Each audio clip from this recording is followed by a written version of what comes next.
Another weekend, another podcast. This is number 4. What's it going, guys? It's Weiss, the rock to my dog Ashani, and our another guest with us, the wonderful and great Kellen, or Hebrew Hercules. What's up, How's guys? it going, guys? Good, how are you, man? Doing all right, doing all right. Ashani, you doing all right today? Hey, you know what? I just realized from editing our last episode a little bit. You've been pushing this "Rog is my dog" thing. Bro, Yeah, I didn't know what you were saying the first 3 episodes. And I said to someone, is he calling me the dog compared to Rog? And they're like, yes. I'm like, bro, I didn't even realize we're pushing a catchphrase here. I'm like, you know what? Power through, friend. Power through. Yeah, no, it's like because you play rock thrash, I play dog thrash, so I just thought it was fair. I'm not even gonna hate you on that. Yeah, bro. I mean, another day. It's been pretty good. It's finally cooled off in my neck of the woods, so I've been enjoying that. Dude, it's been grueling at work here lately. I can't even imagine. Can't even imagine that. Oh yeah. So there was a couple of days my blackness was in I was thinking I was gonna get a couple of shades darker, and let me tell you, I try my best not to get any darker. But the sun, bro, It has different plans. it has different plans, friend. And I'm like, yo, I need to keep this nice chocolate going, because if I go any darker, I'm gonna be blending in with the darkness. So can't be having that. But oh, for sure. yeah, bro. Tim the Dargo Man himself, one of man. the pioneers. What's good? It's good, man. Like, it's kind of funny. The deck's been kind of rough lately to play with, but it's still my favorite. So I'm still trying to innovate, trying to do a little something with like sneak attack coming up, like with all these slop decks running around. So we'll see how that works out. We're playing Maybe- sneak attack. Oh yeah, Well, dude, that's honestly, spicy. it makes me want to play Naya again. Honestly. Oh, dude. The last time I tried, I was just testing sneak attack on like a Jund deck. And I'm like, this shit kind of slaps. Like, just being able to just go red mana, you can't respond to me now. Like, it's over. Oh, and it was. You 'Cause know you just what? put in a The Grand last Abolisher. time I touched sneak attack, bro, was way back in the day when I was pushing Reanimator hard with the Things Jin. I don't even think Nezzy was printed yet. It was when Razakets got printed, and everybody was doing something Reanimator because Razakets was like the next busted thing in TNT. And I was just talking to someone the other day about that. I'm like, bro, when does you see a Necromancy? Dude, a Necromancy is like a pet card of mine. It's so good that it's just like this instant speed. You can hit Instant things. speed, yeah. I'm like, I haven't seen that card in so long. Everybody just forgot about that card, but It's yeah. in Orzhov decks, but you don't really see Orzhov much anymore. Lotho's like Orzhov is the not only I'm Orzhov sorry, deck. Orzhov is not the archetype. I'm sorry. Unless you're playing stacks. I don't know what to tell you. I mean, Turbo Orzhov with Lotho is actually pretty cool. That's not a real deck.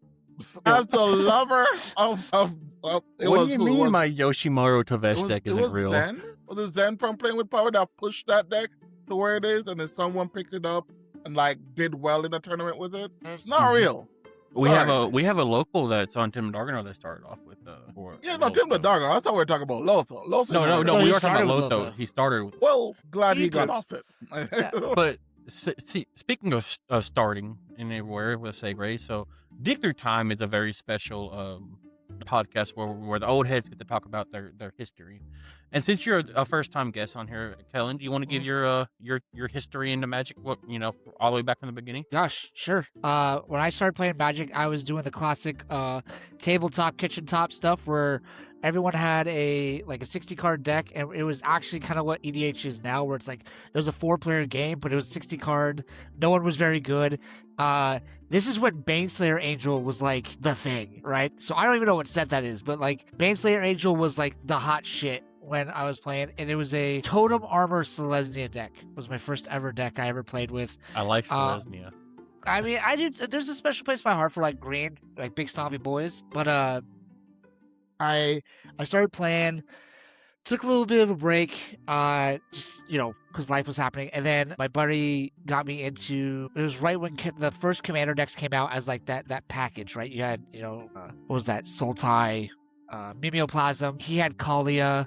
And my next deck was a Karavek the Merciless Rakdos deck. And this was still when, like, Spell Crumble was a thing. So I'd cast Karavek for 7 mana and be like, Spell Crumble into the bottom of your library. I'd be like, well, fuck it. All right, well. And then played played a lot of casual. I literally save up nickels and dimes to play, like to put together decks, and ended up moving out to Tennessee. I was already starting to be like in my play group, being like one of the more competitive guys. Just not in the power level of my cards, but just like I don't like losing, and I don't like losing to stupid shit. So they would get mad at me for like just winning, and I was kind of like, that sucks. And I moved out here and I started dabbling in cEDH. I started building my first ever deck was Winota. I didn't ever play it in a tournament, and then the first tournament I ever played it was in game nights in Columbia, Tennessee. I played Ishai Jessica and did that a couple times, and then Brandon or Reaper, as you guys know him, showed me. He's like, hey man, you probably would like a Dargo list, and I didn't know Waffle existed at this time.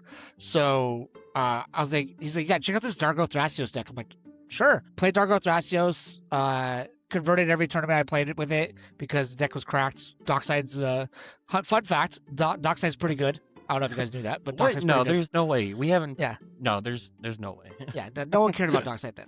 No one cared. But and then I went over to his house one time, and he played Dargo Timna, and he wrecked me. And I mean, like 5 games in a row, destroyed me. And I knew Dargo lines, and I'm like, what is happening right now? He's like, you want to get good at Magic? Stop playing blue. I'm like, what do you mean? He's like, just trust me, stop playing blue. And I picked up Timna Dargo, and like I've been playing that ever since. It's taught me so much about Magic and cEDH and how to play the game. And it's just been so much fun because it's gone through so many iterations that I've enjoyed. But that's like I've just been kind of grinding since then, and I've been really enjoying cEDH. Hell yeah. So that's so Brandon, would you say Brandon was a big role model for you in cEDH? I would say Brandon was one of the first people that I talked to that I immediately said, like, this dude's a good player, like objectively a good player. And he's very good at understanding what his deck does and understanding windows. And so I would talk to him and I would learn a lot about just, hey man, this is how you have to approach these games a little bit. And he has now gone down the dark path of Azorius and has stuck there for a long time. But Yeah, short he- guy. yeah, with Short Guy, he does Cabbage Merchant now a little bit, but he's a guy who he just every deck he picked up, he was just immediately good. And I'm like, okay, what is he doing? How is he approaching games? How is his mentality approaching? So like, he may not know he was a role model to me at that time, but he definitely was. They were just 2 guys that I looked at a lot as like, what do I need to do to get better at cEDH? And they were those 2 guys. But yeah, That's awesome. But Yeah. yeah, no, that actually segues into our first topic and possibly only topic, depending on how much we talk about it, is how important is role models in cEDH? Ashani, would you want to start us off with how you feel about it? Role models in cEDH is very important. I think when we all started out the game, we needed someone to look up to, either if it was a content group, either if it was someone local, like Kellen said. But we all needed someone to like guide us through cEDH. Mine was when it was back in the day for me in Skype, it was a guy called Jordan. He taught me all the ins and outs of it. I started out, I think, with also Orzhov. Ailey was my first cEDH deck. And yeah, just someone to like, hey, these are the combos, these are the lines, and same thing as if you want to get good at the game, put down blue. They also despise losing to dumb shit. And I think we all do. yeah.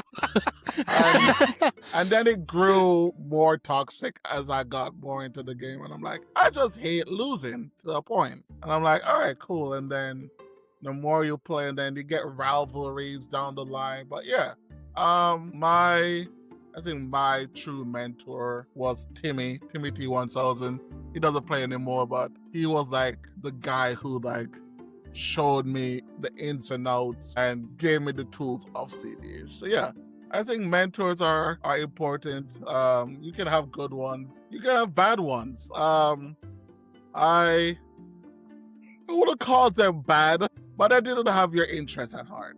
You also have people who are like, I'm here to farm wins off you, and you're gonna try to learn the hard way. I'm not here to cuddle you. I'm not here to hold your hand. I'm here to beat knowledge into you. And I had those people also. And there were, I think they're also considered mentors, but I think everyone needs someone to look up to in life. I agree. I will say I would definitely agree. Role models are very important, but I think the most important thing would be what you're saying is like being able to choose the right moment. When I first got into cEDH, I didn't really have like a role model per se. I had a choir boy that I learned the in and outs of Sisse, Selesnya Sisse.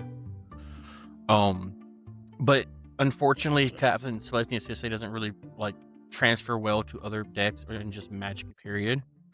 And so I really was like out on my own when I branched off from Rocco. Like I kind of like had to teach myself. And honestly, if I would have had a role model to learn the game better than it was, I think I would have. It wouldn't have taken me so long to get to where I am now. The cautionary tale. I chose the wrong role models. 2 out of the 3 actually, I hate to say this, but 3 out of the 3 role models that I chose to get coached by all kind of got banned for cheating. Nilston,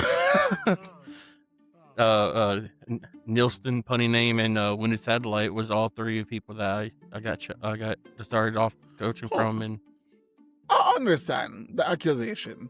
Like, I'm not defending them, but at the end of the day, I will at least say for Wounded, he was a solid player. Yeah, accusations aside.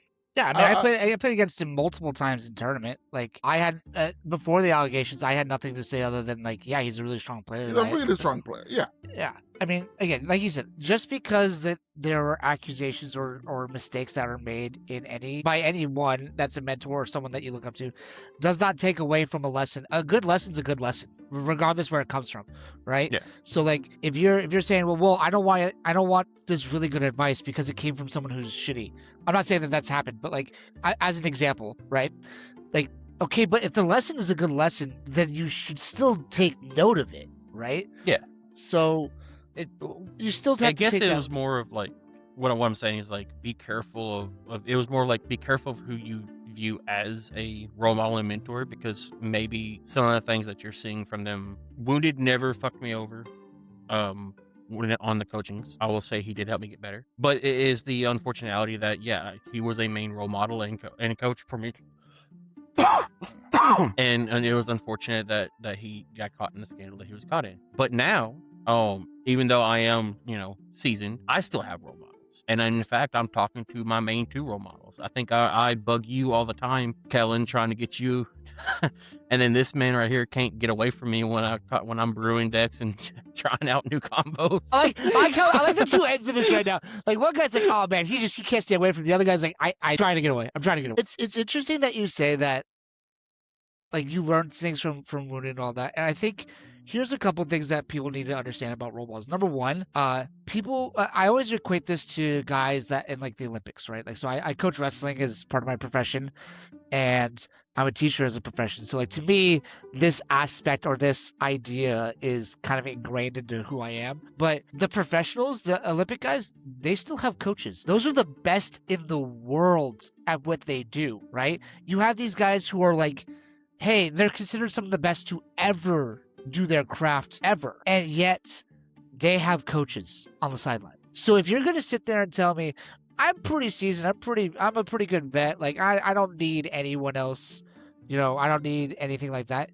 Okay, that shows a lack of maturity on your end because you don't understand how much you need that. So it's kind of a, what is that law? I forgot what it's called, but there's actually a specific name for it where like you don't understand how bad you are, so you think you're good at it, right? So I'll have to look it up. But if you're sitting there telling me that you don't need a role model and you're too good, or you don't need any help from anybody, maybe you're not as good as you think you are. You always need help. Unless you're like Sam Black, who can like look at a card and immediately like figure out the combos for the card, you're gonna need help. And even Sam Black, I think, has people that helps him brew and coach him. Okay, I'm not saying Sam Black's like a bad player. And by no stretch is he a bad player.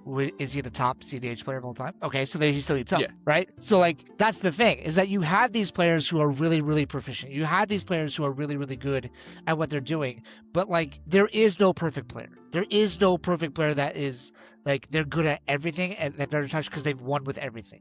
Most of these guys that we're talking about, like, all these dudes are really, really proficient.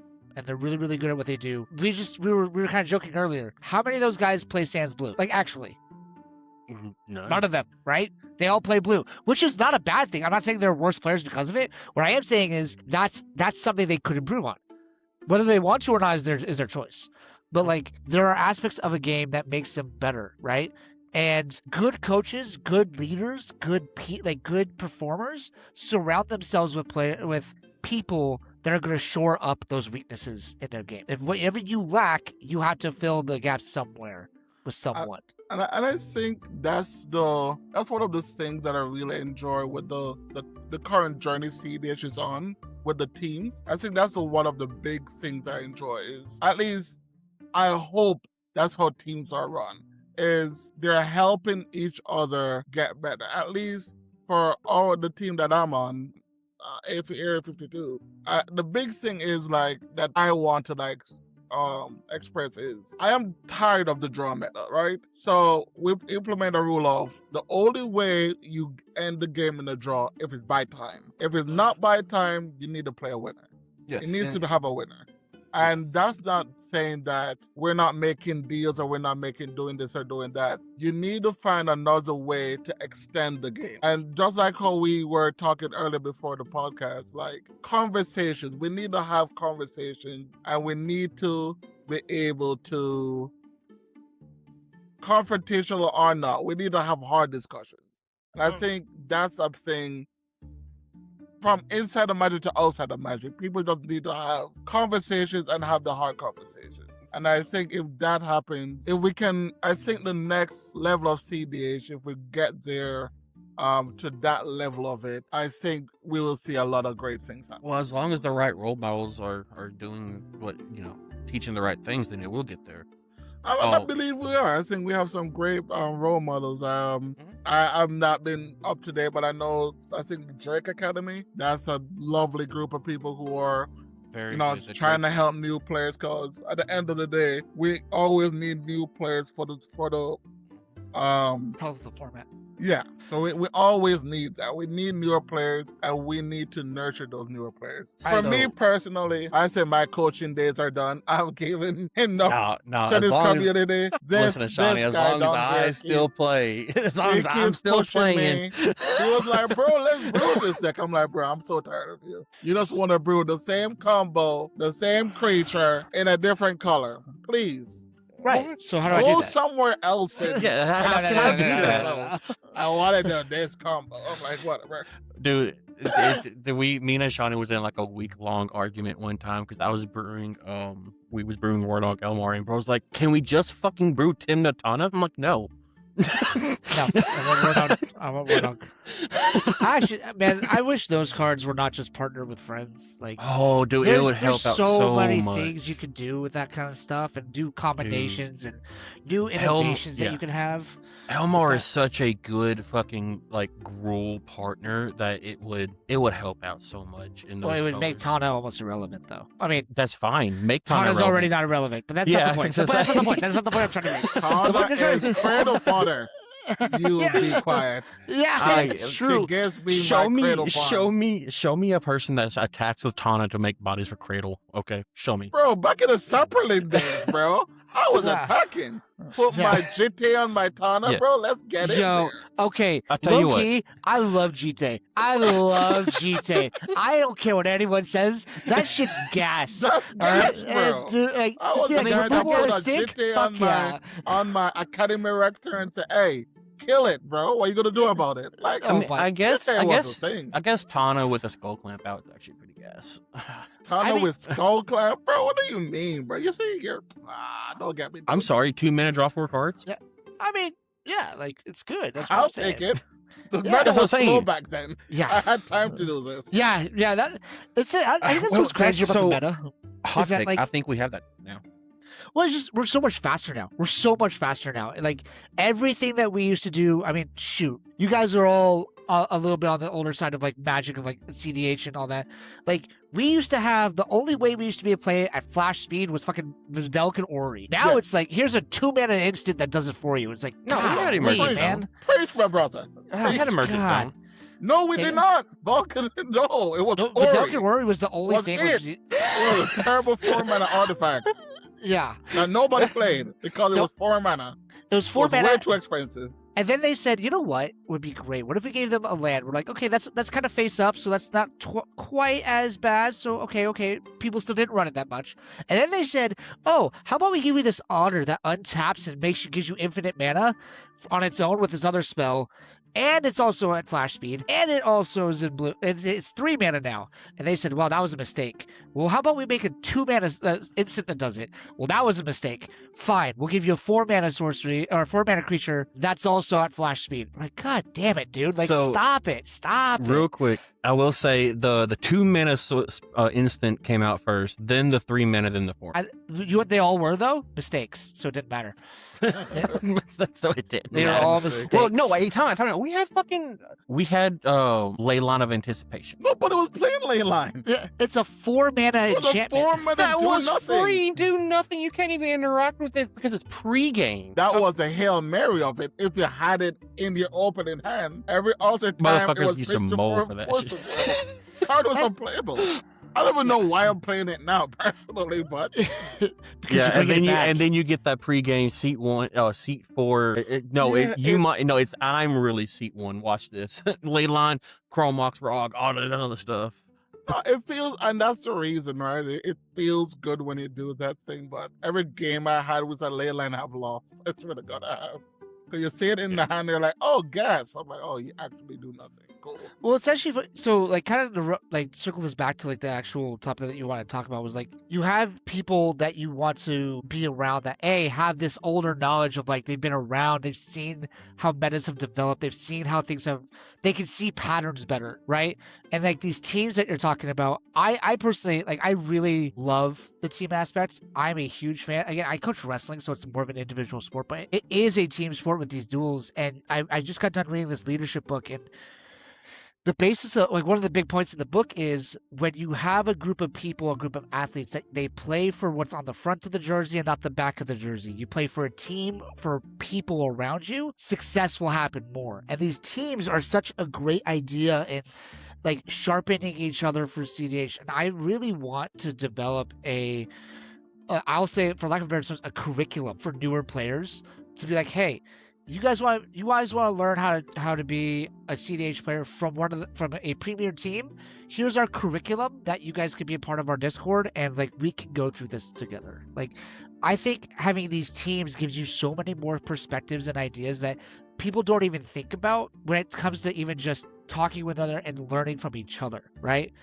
And mentors don't actually have to be, I think when people say mentors, they think they have to be this much older, much wiser person. Like, does that generally happen? Yeah, because that's just the way the nature is.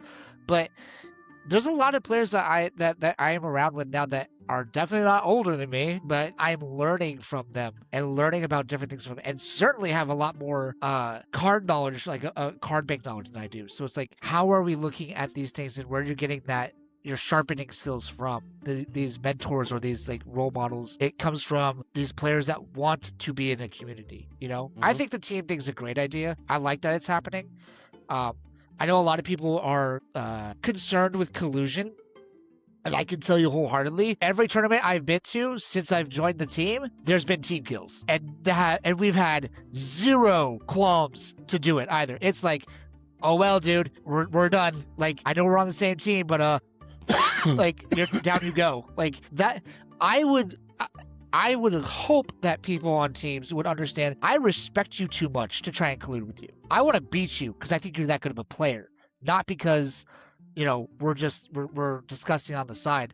And it kind of feels like you two have that dynamic too. Like, you guys respect each other enough to like, hey man, no easy wins. Because I just don't do that. Oh, dude, I piss this motherfucker off all the time in games. he'll play one thing. Facial expression just. He'll try to do something. I'm telling them all, hey, here's what he's actually going to be doing with this. Like, you need, and he's like, could you shut up for one game? I'm telling him everything. Like, no, dude.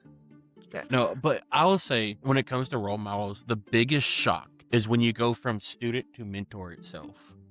What was that moment for you? That moment for me was actually as recent. Oh, there's 2 people that had joined our server that, which is Area 52, is the server that we were talking about. Oh, this is before we became a team. And just by them talking and hanging out with me and the discussion points and all this, and I was telling them, like, I realized that they was asking me questions that I used to ask as as a person that was learning, and I'm and the actual like realization was there's this kid that's new to CEDH that we have been trying to teach and mold as a CEDH player, and I got so frustrated because the kid just thinks that he already knows, and I'm like, dude, this fucking kid just needs to listen. And then Ashani's like, that sounds familiar. Me. I'm like, and that's whenever it hit me, like, I'm no longer the student, I'm the mentor now, and it's honestly, it's humbling. Like, it makes you realize that you're no longer just being seen as some random dumbass. Your words have a weight to them when you speak about them. There was a moment after the Let Go open where I was talking with a lot of people in the Dargo Discord about like different things, and I just kind of suggested, I'm like, you know what? Why don't we just have like a meeting? We call them town hall meetings in the Dargo Discord. I watch them every month. You watch them? Mm-hmm. And yeah, we have a guy that records them. Thank you to him, because I don't know how to do that stuff. But it became a point where I was like, well, I'm just gonna share my thoughts and let's see how this goes. It's become now this like semi-monthly thing that we do where, like, look, we're gonna talk about the meta in the perspective from Dargo Tinder. We're gonna talk about this aspect of card evaluation. We're gonna so the last one we went over was evaluating cards when you're brewing. Like, how do you do that in this deck? And it became more and more of a thing where I'm like, like the dudes. So in the Dargo Discord, you earn red letters in the Discord when you top a 64-player tournament, like you convert. So these guys who have these red letters, like I keep having to tell them, like, when you say things, people are going to listen to you that don't have those reds. Like, so when we had one guy who had reds, he got it one time from an SCG con, and he was preaching, you don't need to play Grand Abolisher. I'm like, brother, you cannot be saying this to new players. You cannot say propaganda. No. Yeah, you can't spread that kind of stuff. And he's like, well, it worked for me. I'm like, I hear you, dude. I hear you. But like, you can't go from the perspective of, well, it worked for me, so it must work. You can't say it's objectively correct. A lot of this stuff is subjective. So you got to be careful about that. So it's funny, when you're talking about red letters means you've top 16 in the 64-person tournament. Yeah. I want just a clarifying question. This isn't just any tournament. You had to top 64 with a Timna Dargo deck or a Dargo deck. Yes. You had to top. You specifically had to top 16 with Timna Dargo to earn letters. So in Rocco, the Rocco server, Naya Gamer Roll, which is the same thing. You top 16 in a 64-person or higher event, and it's a little different there. Which is why I didn't get the feeling of being a mentor until afterwards. Is like, we see the red letters, but people didn't really care, and it's a little different. It's not as organized as the Dargo. Like, I will say the Dargo server is a very organized place. We try to be. And then Rocco, you go to the Rocco server and there's like, you'll see me like all over the place, like arguing till I'm red in the face about so much stuff, and I get told I don't know what the heck I'm talking about all the time. See, the CEDH community, sadly, is such a result-driven community. It's such a, you need to have a scoreboard result. Like, let me see your scoreboard result before you start spreading anything, because I'm not listening to you. Do well with something, your word is gospel. And that's just a thing that's, I don't know how we're going to change it or what, but and even though I think the way I play it, which like I said, I play parasitically. I run low counter spells. I run counter spells and I do interact, but I run them low enough to where it's only very important times when I interact. And it's just to get back to my turn, not to just not lose the game. I put up enough results outside of tournaments with it, but I've not taken it to a tournament since the inception of the deck itself, or the reinvention of the deck, because Yoshi Thrash was an old deck that it was basically just Sans Red Bruce Thrash, so it was a whole lot worse than what it is now. And so like first Land Go 2024, the one that you won, Kellen. No, that was 2025. My bad. The one that you won, I brought Dog Thrash too, and I did all right. I dropped out my 6th round because, like, at the time I was still under the impression of, if you don't make enough points to even try to bubble, you shouldn't continue. So I dropped out to play the Redemption event, which didn't even get to play the Redemption event because I had to leave. Went 1-1-4. So, I mean, it wasn't bad, but it wasn't, to take home about. And then, but yeah, no, I agree. It's almost like if you don't show results or you're not able to prove that you're good with the deck in a game, people don't listen to you, and that's not the fact. Like, in all honesty, some of the best coaches are only mediocre athletes, but it's the knowledge and the technicality of things that get them to the reason why they're so good. I mean, the idea of results oriented thinking, it's kind of drilled into us through education, right? So let me give you an example. When we look at grades, right, and let's say a kid shows up to a class, you have one kid who gets an A in the class and one kid gets a C in the class, right? Immediately our results oriented thinking is, well, the C is not as good as the A, right? So that is what we're conditioned to think. But what if I told you that A student was always an A student? It didn't matter. They've always been that level, but that C student was actually an F student when they came into that class. So now as a teacher, I'm going to sit here and go, I'm celebrating that A. That's great. But what I cared about more is that the F student now has a C. That shows actual growth and improvement. But that's the problem, though, is that we're drilled into this idea that, you had to have the A to be considered anything, right? Whereas when you really look at I know tournaments now are more common than ever, and there's more results than ever, and I love that. That's the growth of cEDH, and I love that. But when you're still looking at the top levels of the game, it's still the same, 30, 40 people, right? And you do have these guys who are coming in, and every once in a while you'll see a couple more, okay, that dude's doing really well, that dude's really, he won a tournament, great. But then you haven't heard from them again for a year, right? And it's why are we not, as the top level guys, all these bigger names, why are we not trying to develop a better floor with our, I want everyone to be going into the last round of tournaments and going shot here. We all got shot. I know that's statistically not possible, but why is that not our goal to try and make it as much like that? You know what I mean? I've been asking that question for the last 10 years, bro. I think in our last podcast when we had our good buddy Cowboy Bob on the on here with us, he'd brought up that one of the best things that can make or break you when you drop down into a pod is confidence. If you're not confident that you're gonna win the pod, you're not gonna win it. I was talking to a guy after our last tournament, so at game night, I faced him in top 10, and there became a point where Wayne, the Lango guy, he was playing Malcolm Bio, and he tosses Oracle on the stack. I have interaction for the Tainted Pact and the Demcon, which he had both in his hand, which was wild.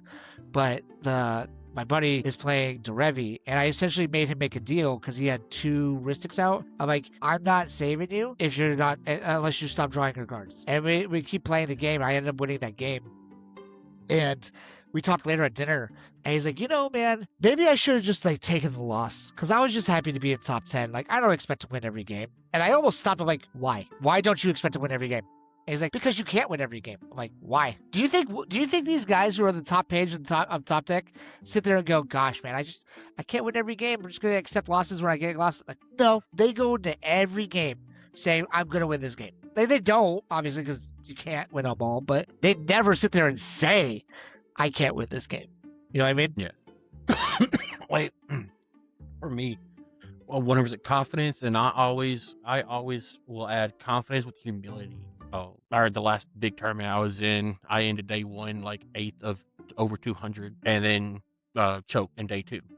Happens. But even when I'm in top 16, could have made top 4, should have done better. Even when I make top 4, could have won, could have done better. Even if I win, I'm always I could have won better. I can always do better, no matter how good I do.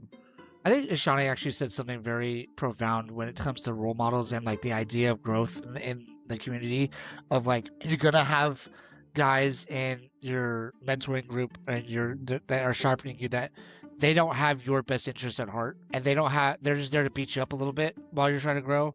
Johnny, how did you go from facing those guys when you realized that was happening to you, and then go from okay, I need to either branch away from this or I need to get above this? How did that go? So that group for me was sadly the Cabal. It was The Cabal's not real though. Yeah, it was a group of, we're here to make you better, but at the same time, I am going to demolish you in every game possible.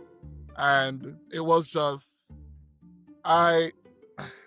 there's multiple times where I'm like, yo, I'm so frustrated. I'm just gonna leave because I'm on an 11-game losing streak. I haven't won a game in weeks, and I'm like, Right. and they're like, just get off the deck, and I'm like, no, I'm too stubborn. I'm I've at said that a least gonna couple of Get get off the times. deck. one win.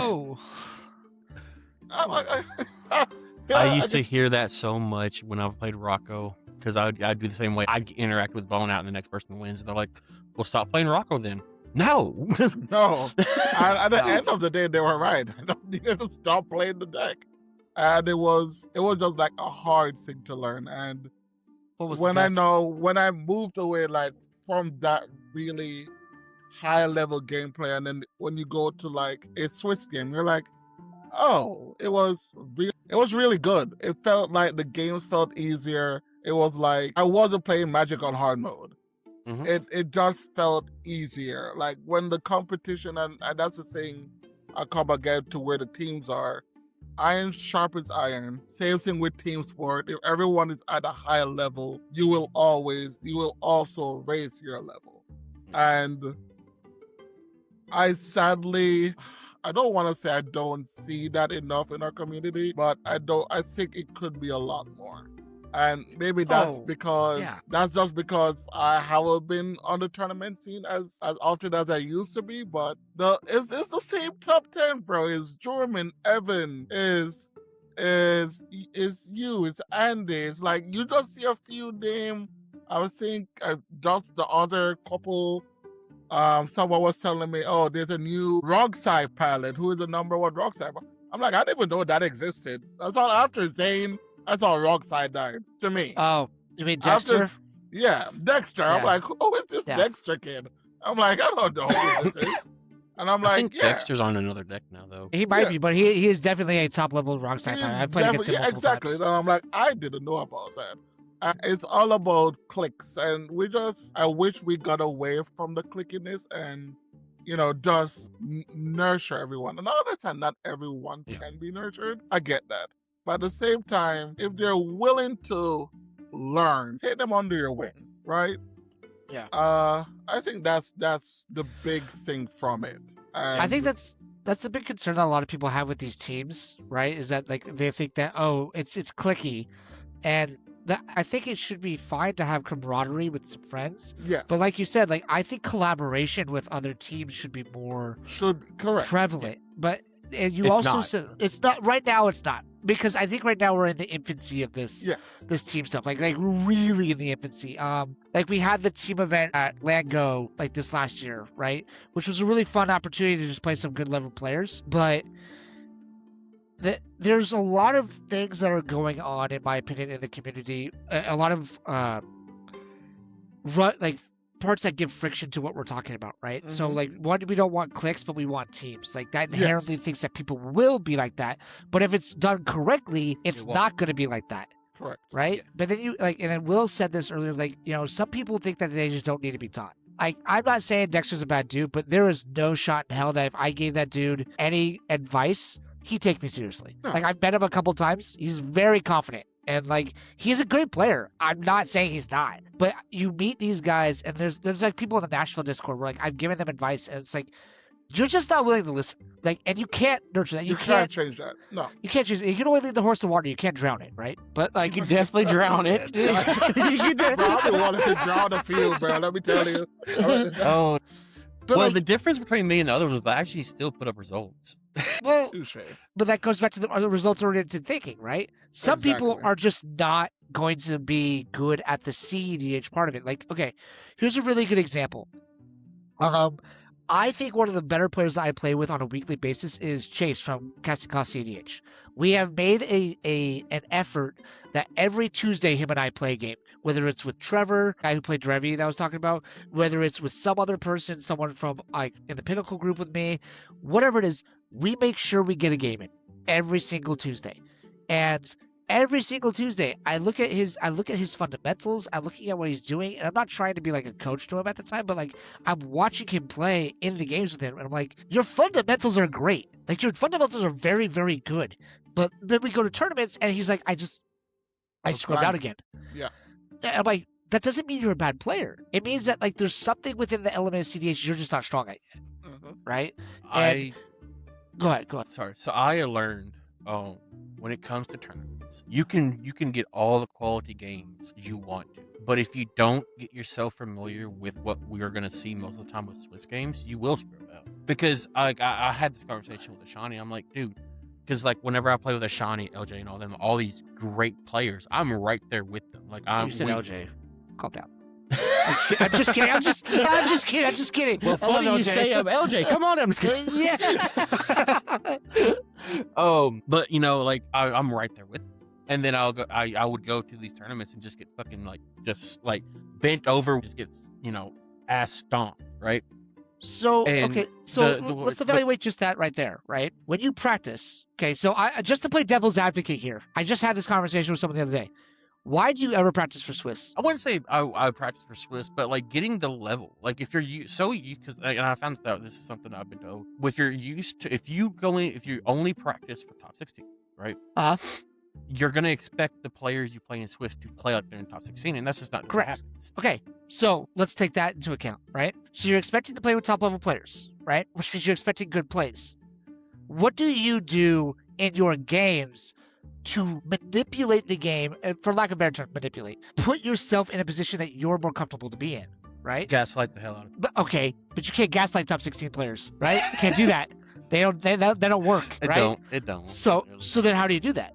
One of the things I do all the time in Swiss games is I'm just going to tell you exactly what I observe and my predictions of what every person's going to do. Now that we're all on the same level of understanding, right? Now we're all at that top 6. So now if they're not making the plays that are objectively correct with new information, right? Whether or not it's my benefit or not, then you have now created the area you're going to be in. So when people when we play pickup games in the Nashville server and they're I just want and Shawnee, you were just talking about this earlier too. Okay, we're going to play for a draw here. It's a pickup game, dude. Stop playing for a draw. Just finish the game. Do something with it. Or if you can't finish it, fine. If you lose, it's a pickup game. Who cares? It's practice. Yeah. Right? That's who cares. And there's been so many times where people are well, I would have gone for a draw there. Right, but you just won the game because you didn't let it go to a draw. So speaking of which, we've had a couple of games. It was I want to say it was back-to-back games. I was playing Holland. The game before I had asked for a draw because you went to go for. I think you put a Pete on the stack. I'm like, draw, and you're like, yeah. And then the very next game, I couldn't stop and went straight to a loss. And it was just okay, why couldn't you have just done that last game? And I agree. If you take the mindset of just trying to draw even and pick up games out, it actually does make players. And we talked about it on the last podcast.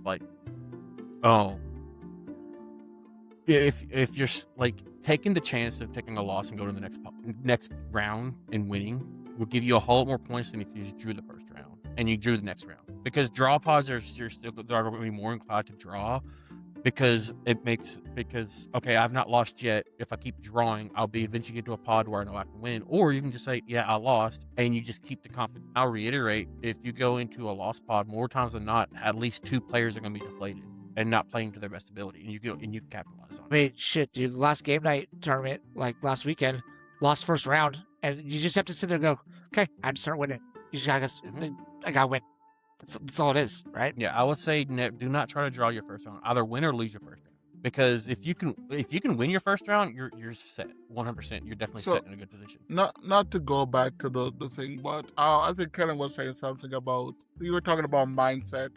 Why do you feel that you can't make it to top 6? I feel like you can't win every game. Right, exactly.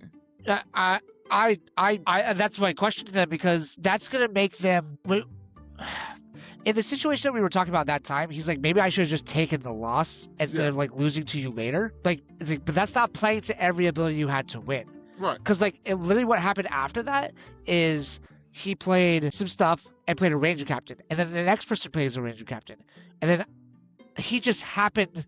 He's in a great spot to win. He's definitely winning on his next turn. But then I just happen to have the right card to stop what was going on. But giving yourself every chance you have to win, and the mentality of I'm going to go into this with a win. It's scientifically proven, especially in sports psychology, that if you say I'm going to get X done, you are statistically more likely to get it done. This has been tested. Right? It's in education, it's in sports, it's all these things. There's actual terminology for this, where if you sit there and go, I'm just not going to win every game, you're actually statistically less likely to win. Yeah. So there's no That's- point in saying that. That's why I always like, that's the mentality I'm trying to like build now, is no matter, like, saying that you're willing to lose, yes, it might seem like a loser mentality, but at the same time, where you're not putting everything down, you're playing to the 1%.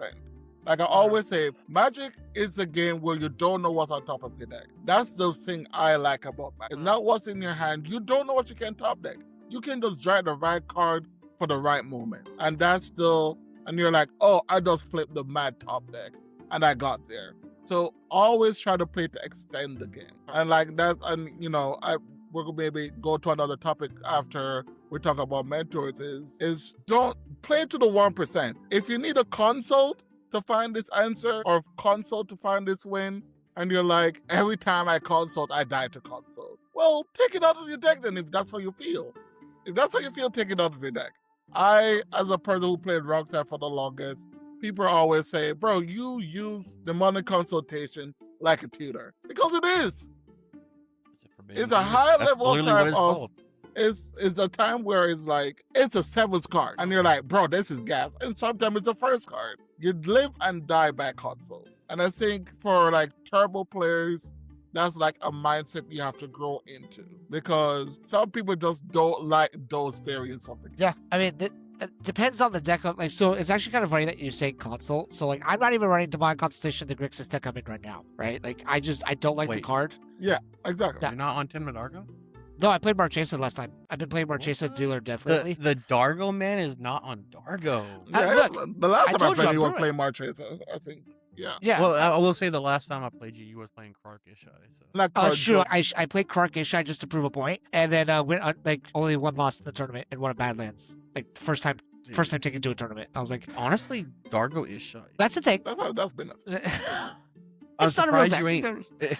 I'm surprised you haven't. It's not a great Well- deck, but it's a thing. It's a thing. Yeah, like it's I you know. think it could, with the way slot meta is, I honestly think having a slot type deck like a Rug Ishai deck, but you put the Dargo combo. Combo. No, with it, you see, the problem with this is it'll never work, because you kill one player, you lose to the next. You're not It's the killing one problem player. with stacks. No, Dargo. No, Yeah. I would say you can do Dargo Ishai as like a Jeskai type of like Dargo. Yeah. So what the deck is right now is actually it is a Rock Ishai deck that just says, instead of running like Idyllic tutor for like Ristic Study all the time, I have Relic of Legends and Goblin Bombardment, and I have Bergie and Alter Dementia, and I'm like, so I can now finish the game more succinctly, but it doesn't. You're still just trying to do a Dargo plan, right? So like, yeah, it's a thing, but it's not as slot efficient as Rock Ishai. It's not as turbo efficient as Dargo Timna, and it's not as card quality efficient as either of the two cards. So it's like, like, does it work? Yes, it works. Like, it functions. Would I bring it to a tournament? Probably not. Well, we all know the Supreme Dargo list is Dargo Sidar. Dude, Dargo Story actually is gas. It's actually gas. Dude, I'm telling you, Naya is amazing. Naya. Dargo, Sidar. Because you get greater good, greater you get good, like the birthing pod. Like, if only Naya had a good. I mean, plan. No, it's not the fact. Yeah, it doesn't have a good birthing pod target, right? If Naya had a single target at 8 mana that made it worth it, it'd be played. It would be probably more played than Dargo Timna. And I mean that as someone who plays Dargo Timna. Like, if there was one, like if Protean Hulk was an 8-drop, right? Dargo Sidar would probably be the strongest deck, because you have Academy Rector, you have Greater Good, and you have Protean Hulk for Lions. And you just go Dargo, Birthing Pod, Protean Hulk. You can't respond to me now. Sack Protean Hulk to Dargo, immediately win the game. But because it's not an 8-drop, you can't do that. But I never even thought of that. There's no good 8-drops. Yeah. there's Yeah, no good but 8-drops in Naya. There's no good 8-drops, but like honestly, you don't really have to do the birthing pod in Naya. Like I've been kind of cooking. And this is completely off topic. I've been cooking just a Dargo list, and because I tried it out with Rocco. I was like, this just doesn't really work with Rocco, because like I'm doing turbo breach things in Dargo. Turbo Breach? yeah. Okay. So like, instead of like, it's pattern of rebirth, but instead of going and getting greater good to continue doing your stuff, you go get breach, and you're breaching Oh, you mean with Academy Rector? with like you sack so you have a sack outlift, and to be able to like mill your stuff into your list, and then you just do Angel's Grace, Wheel of Fortune, and just win the game. I also hate Wheel of Fortune personally, but that goes back to like. Well, it's a win con. It's Is a it- fairy mastermind. I mean, Naya doesn't Who needs have fairy like mastermind? You have Alter Dementia. yeah. How are you gonna make the other players win? Like, because like I'm a very against passing the turn and hoping You they have don't have Goblin a way. Bombardment. Yeah, I mean, but still, like. He's giving you the points of why you can still win the game. I don't know why you're fighting against it. He's giving He's you like, solid what? points. He's like, where are my answers that I'm looking for? Here's the answer. Well, I don't like that answer. All right, well, I don't know what to tell you then. I don't like your answer. I want this one to work. Yeah. Hey, Oh my but it's actually funny. So here's something I think that is like back to like the main topic of like mentoring and deck brewing, and like when you have someone that is good for this mentality, is when you can take a deck and go, hey, I want to do this, right? And they don't just sit there and go, that's cope, that's bad. If y'all want to do something, let me do this is why I love cEDH as a competitive format as opposed to other formats. Every time I look at Standard, and I know that everyone's going to say that if I play Standard's the best it's been in years. Great, but it took a decade to get here. So, like, hear me out. Take a minute. Like, if you're not playing in Modern and Legacy and like Standard, from what I've looked at, if you're not playing like one of 5 decks, you're not winning. You're just not winning. Like, there's no point to like play competitively, and also the fact that like you're still also investing that much money into it. Like, I just don't think that in cEDH, I've seen people win with decks where you're like, what the frick are you doing with this deck? And like, I just saw a list the other day. It's like Francisco Rog, and the way you win with the deck is you discard your hand with the Glithorn Buccaneer out. It took top 4 in a tournament. 50 lands in the deck. Yeah, it's freaking wild. And like looking at the deck, I'm like, this is actually kind of gas. Like, Yeah. but you would never see something like that in like and like with bad mentors, right? Like if you have people Go ahead, sorry. well, if you have people that like don't like to brew with you, they're gonna sit there and go, this is absolutely trash. Now, is it a great deck? Probably not. Like, it's not going to be consistent. No, probably not. But, like, the fact that they go into it with that mentality, kind of like right here, like, I want to do this thing to win. And a good mentor, a good brewer, a good friend, a good whatever you want to do, will sit there and go, okay, here are the options that might be better, right? Or, if you want to do what you're trying to do, fine, let's work within the confines of what you're trying to do, but understand it could be better somewhere else. Yeah. Like, that's a very different discussion than there's some people in the Nashville Discord, and you know who you are, Joe. I won't mention names, but but Happy every birthday, by deck the way, that comes Joe. yeah, like, I love Joe. I do. I love, again, talk about people that in my cEDH life that I've looked up to and been like, this dude's brought me a long way. Joe's one of them. But every time we post a deck on that Discord and it's not a top meta deck, he just goes, this is scope. I'm like, all right, well, that's not helpful. I need more than that. So I think what 2 days ago there was like a 30-minute argument that like he just says, what was it? We was talking about green decks and Yes. Cradle. yes, yeah, my hot take was they should ban Cradle. And he's like, it's not that bad. I'm like, it is bad. It's not. It is. My God, you want a whole other podcast on why Cradle should be banned? I got you, Bram. I got you right we'll now. do one right after this episode. How about that? Perfect.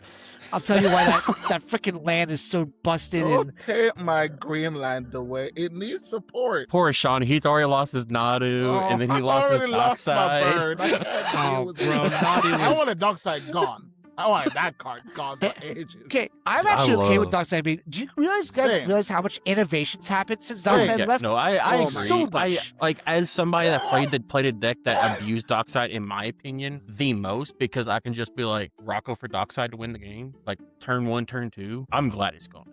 Yeah. Because it's turned so many decks that was just Dockside deck into like hell. Look at Sisse. Sisse used to be find a way to get Dockside, find a way to get a mill, win the game.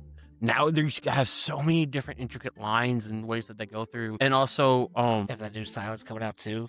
It's because they get 20 legends every set. I'm so Yeah. sorry. Let me yeah, not I'm get done now. Let me not gonna lie. Like, here's my hot take. Eventually, they're gonna have to ban Sisse. They're gonna have to ban not 5-color Sisse. It's gonna get to a point to where it's gonna be too, even in casual, it's gonna be too overpowering as a commander that they're just gonna have to ban it. Because they always have to print legendaries. Well, okay, but here's the thing: that the reason why it gets to get banned from casual is because it's a tutor. If you don't want to build a casual deck, just stop playing tutors. Well, that's what I understand that, but eventually, because they're always making these busted legendaries, Right. they're eventually gonna have to ban to say. In all honesty. Or you could do exactly what they've always done in EDH, right? Which was like the very first thing that they tell everybody. You could just rule 0 that shit. Then let me have my fast bond. By all means, have your fast bond, just not my tournaments.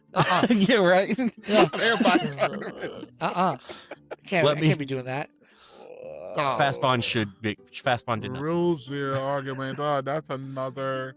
Whole other ball game. Oh, Yeah. another ball game. I think that that Sean has brought up multiple times, and I think that if there's any one message that I would want coming out of this video is that the community, y'all, like, I don't mean this as an accusational thing. I mean this as like we as a community need to be better about building each other up to be a better community and like teaching people, because there's way too many good players and way too many people who are proficient at this game to have to be where we are right now with how much it has exploded as a format. It's growing too fast and it has grown too much to where it's like we should be doing better with the coaching. I don't charge for coaching ever.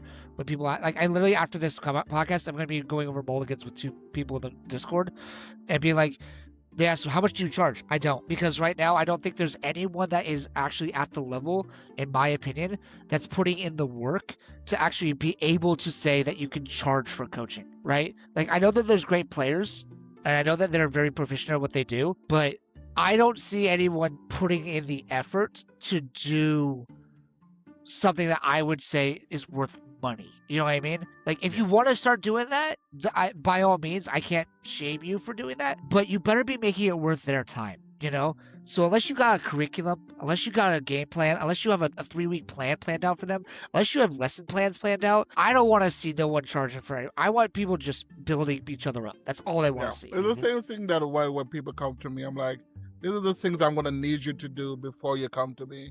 You need to record your games. You need to get some data in, because I can't start from 0 and get you where you are. I cannot. You gotta record your games. You gotta follow through with some data. You gotta keep yourself like, why did I lose? You need to do all these things, and then you can come to me and like, these are the things I need to work on. Yeah. Or just do what I do and force him to watch all your games or playing all your games. Perfect. Yeah, that's also true. All right, drowning the horse. Got it. Closing thoughts, William, before we jump to a quick other topic. So closing thoughts on this is, yes, 100%. Like, role models are very important. Picking your role models is even more important, and just realize eventually you're gonna have to be the role model, no matter who you are.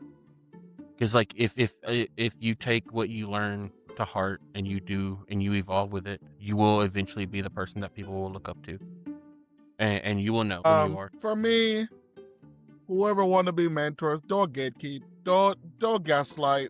Just try to be as helpful as you can. Don't call things bad. Don't be negative. Help each other, and we will keep growing as a community. Next topic I want to talk about. Let's get Kellen's closing statement. Yeah, no, I thought Kellen had it was a closing statement, but I apologize. No, but that was my. I said my okay. Look, he already gaslighted me, bro. Yeah. Not taking the notes. We just talked about this. But so the next quick thing we want to talk about, we were talking about after, before the podcast start, was we need to learn how to communicate in CD. I want to touch on this just for a little bit, and we can go off. Communication is important, especially in where cEDH is, with all these deals and these word of the deal and the spirit of the deal, or whatever.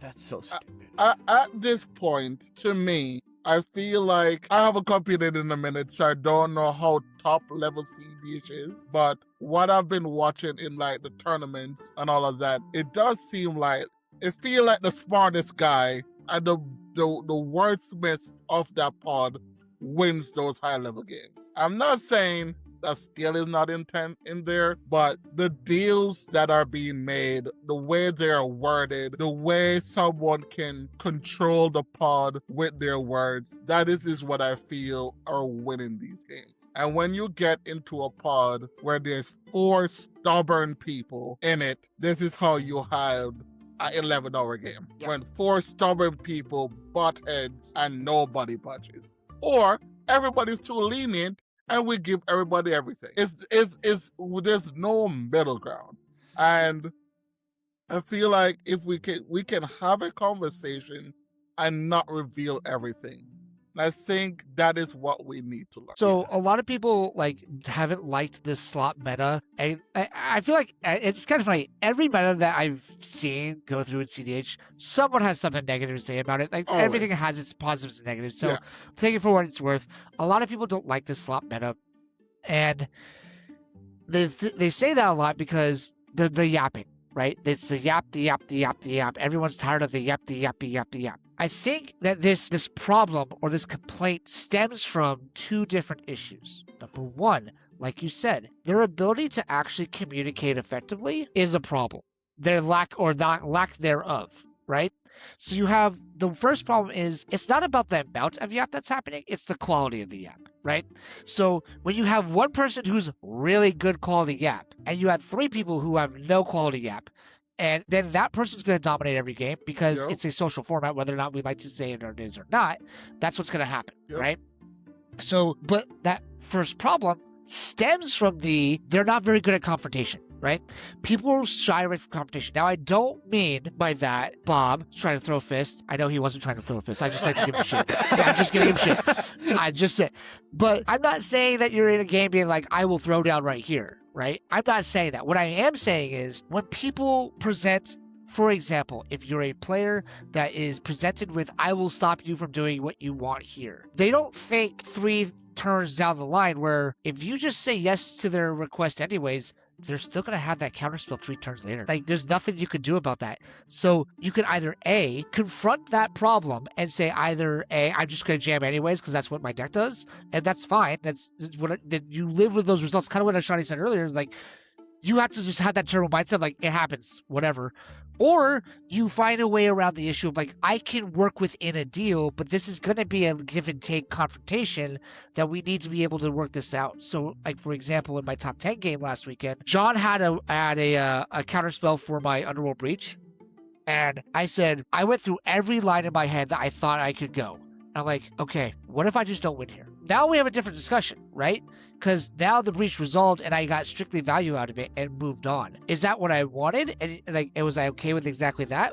It's just what I could have at the time. But people don't like this confrontation. They don't like this lack of ability to have a conversation with people and have that ability to like at least talk to someone else. Like, quality of your yap needs to improve and quality of communication skills needs to improve. I think you said really well, Shawnee, right? It's like, can we just have a conversation of like, and you don't have to tell me everything. You don't have to say everything that's in your hands, but you got to be able to communicate intention or communicate something with me. Work with me here. People don't do that nearly enough. Dude, they in this fold. game. Honestly, they fold. Like I've seen so many people immediately fold to like waste mana on a tutor that to get a dork or get something else. And so I've adopted looking at the player and be like, I've put mana into this. I am not going to get a Land of War Elf or anything like that. If you want to counter this and you not have a counter spell for an actual win attempt, go ahead. And it works. I think that was the one thing about Sans Blue that really taught me the most about interaction. And like, as I'm playing Grixis right now, it's like there are times in games where I'm just like, it's just so easy to figure out when to interact now. Because when in Mardu, you have to know, I only get like 5 or 6 spells in the entire deck that know exactly when I need to put the interaction in. And if you don't know when to put that interaction like into good use, then that's where the yap becomes like the low level yap and the high level yap. That's the interaction change right there. Yeah. It's not the like, whoa, do I put the win on this deck now? Like, do I yap my way into that? No. It's what's good enough to resolve and where do you need to interact? That's where you have to get your yap. Like that's Evan's thing, right? Evan is the master of sandbagging his interaction and knowing like and convincing you that this is when you need to interact with people when really it's not the time to interact, and he has plenty of interaction. Absolutely. He's very good at it. I've learned with Rocco and Sans Blue, one of the biggest things is people will always try to upkeep sound effects. Yeah. Like upkeep, crack ranger, upkeep, silence. If you just wait until your main phase, and I found this on Rocco, wait till your main phase, cast your silence, crack your ranger captain. You could float mana if they try to do anything to your board, and you're able to go further. Versus if you did an upkeep and they remove your board, now you're no longer have the mana that you was gonna have. And that's another thing is playing Sans Blue taught me a lot about when to use things, because people always think like the main phase this, main phase that. Doing things in main phase, there's a reason why it's your main phase, because it should be the main point of your interactions. Everybody wants to do things at instant speed so bad that they're trying to do in-step stuff, upkeep stuff. That's the name of the game now, though. Yeah. Right? It's all about the flash speed stuff. It is, but at the same time, you know how many times I have won when I've just done main phase stuff? It's people don't expect it anymore. As a guy who plays a sorcery speed deck, yeah, I do know how many times you can win it at main phase. Then you should know what I'm saying. Yeah, no, I do agree. Actually, I think Shawnee made a really good point again earlier. He makes a lot of good points in this podcast. Just throwing it out there. Like you don't know what you're gonna top deck. So when these people do these things that like they're upkeep, and then if they just want to draw the next card, like, oh, there was the answer I needed. Yeah, dude. Like that's sometimes you just need to see one or two more cards. People don't realize that cEDH is a game of small percentage points, and every percentage point we're talking about, going from a 75% competency player to a 90% competency player is a jump. Obviously, it's 15%, but the percentage point from 95 to 96 is larger than the 75 to the 90. Yeah. People don't understand that it's when you get to that level of play, every percentage point matters. And every little card draw matters. And that's why Ristic Study is the most powerful card right now, is that like when you're looking at a turn, let's say the game average is turn 3 and 4, right? Give or take. So that means that you're looking at 7 cards for a mulligan, you're looking at 3 draws for turn, 4 if we're going to turn 4. That's 11 cards. That's not a lot. So when you're talking about drawing 3 more cards, you're talking about a 30% increase in your card production. So now you have Ristic Study where it draws 20 cards. Like, it's astronomical. That's why it's powerful. People don't understand that Ristic Study. I know Adnaz is like this like crazy thing, like, oh, they get 30 cards in their hand. Ristic is just Adnaz. It's just a slow boil. It's incremental percentage. There is no downside. Here's my devil's advocate for Ristic Study. Oh my god. I'm sorry. Here's the Roggy Shy player defending Ristic Study. Be quiet. Here's my devil's advocate for this. I'm gonna, as an old head, I always gonna say it back in the day, and I hate saying it. But it's a fact. I understand the game has sped up and we have so much interaction, but people are not willing. I've always said this because in 60 card format, I'm a stacks player. cEDH players hate playing the game uncomfortable. If they have any hindrance of, okay, what about if I resolve this collector oof so we can stop the player 1 that has 8 mana on his turn? What about if we just let this collector oof resolve for a couple turns so we can catch up to the player 1? And the guy who doesn't have 8 artifacts is going to say, no, I don't want to play. I have artifacts in hand. I'm going to cut a collector oof. Why? Let's play the game uncomfortable just for a couple rounds. There was a game where in the Area 52, everybody's like, Jamaican has this card called Out of Time. Yeah, fuck that card. Everybody's like, as long as I'm sitting at the table, everybody's expecting this Out of Time to come out of nowhere. Because it does. William Bid's thing is, the minute I get into the mid game and I put a silence on the stack, his thing is, Jamaican is going to win over the top. Jamaican's going to win over the top. Someone need to stop him. Bro, I'm just trying to see another turn. I'm big of you. I am not winning. I'm not doing anything. Don't let him lie to you. Don't let him just say that. Don't let him say that. But at the same time, this man has pushed instant speed wins in my jaw enough times for that's not what's happening. I just think people live in a PTSD world, right? Is the same thing of last time I played with Freedom Level FN, he mulled to 3 on Kinnan, and he kept land soaring intuition, and his intuition power was Ristic Study, Sevine's copy enchantment. And there was a guy who had a known force of will, and he was like, yeah, I am going to let you resolve this Sevine's by battle Ristic Study. And I'm like, why would we want a known good player to get a Ristic Study? Because you're like, I need him in the game to interact with you. How did he have Savines and Kinnan? Not kidding. Ruggish. Not kidding. Freaking sure guy. Sure guy. Okay. Sure guy. Why would you want? that's even scarier. Why would you want a good player, right, to resolve a risk study? Tell me the reason. I'm always for the thing of delete a player. If I can delete a player, I will delete the player. There's a friend of mine in the Discord. No, I can't remember his name. I know it's by his government name, so no, I can't remember. But his thing is what you were talking about, Kellen. The cEDH is like small increments, right? It's all about percentage game. Like, I'm gonna get a little advantage here and a little advantage here. I'm of the other school. I'm like, if I can play this one spell, Chain of Faber, to bounce your soaring so you die to a practice negation, I'm gonna do that. I don't want you in the game. I don't want you to help me with the other players. I don't want you to interact with the other players. I prefer to play 2v1 versus you being in the game. And some people disagree with that assessment. I don't know if it's correct. I just feel like we're all sitting at the table as 4 players to win the game. If you're no longer winning the game, feels like I have a better chance of winning the game. Yeah. I don't disagree. I'm just tired of it being me that gets deleted. Oh, whatever. Yeah. Sounds like you problem, bro. Anyway. I do have to get going, unfortunately. But I really appreciate you guys having me on. Yeah. So closing thoughts, like I said, role models are very important. Pick and choose role models. Learn to talk or be confrontational just a little bit. You don't have to like stand up and swing on everybody, or you don't. Or just get taller. Apparently, being 6'4", 400 pounds means that nobody's willing to argue with you. I mean, that sounds like a good survival tactic. Yeah. Yeah. I would imagine. Yeah. But yeah, this has been a Dig Through Time with our wonderful guest, Kellen. I've been Weiss. Macon. Rock to his dog. The rock to his dog. Oh, to my dog. All right, later. Bye. Bye. Have a good one, guys.